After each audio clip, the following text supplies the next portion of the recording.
అన్న ఆదికాండం మొదటి 2 అధ్యాయాలు లిటరల్గా మనం అర్థం చేసుకుంటే ఈ సైంటిస్టులు చెప్పేటువంటి డేటింగ్కి 4.5 బిలియన్ లైట్ ఇయర్స్కి మనం దేవుడి వాక్యాన్ని లిటరల్గా తీసుకుంటే మ్యాచ్ అవ్వట్లేదన్న అని అన్నారు అనుకోండి. అంటే మీరు ఏం చేస్తున్నారంటే you are trying to interpret the Bible through the lens of the world.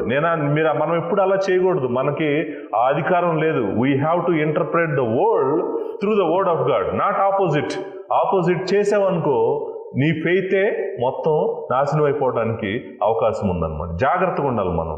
ఇప్పుడు నువ్వు సృష్టిని, ఈ వరల్డ్ని మనం దేవుడి వాక్యంలో నుంచి ఇంటర్ప్రెట్ చేయాలి, అంతేగాని ఈ లోకంలో నుంచి మనం దేవుడి వాక్యాన్ని ఇంటర్ప్రెట్ చేయకూడదు. ఎందుకంటే this is the one which has no errors in it. This is the inspired word of God, inherent word of God. ఈ వర్డ్ ఆఫ్ గాడ్నే మనకు బేసిస్.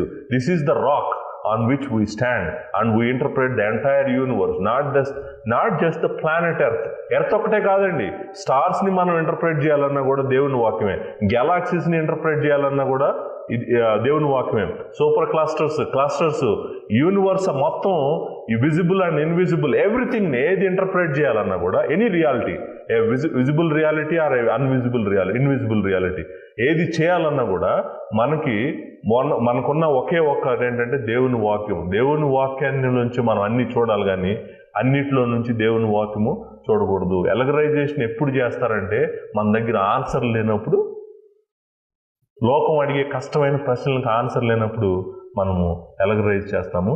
మనం ఎలగరైజ్ చేయకూడదు. వాక్యము లిటరల్గానే మనం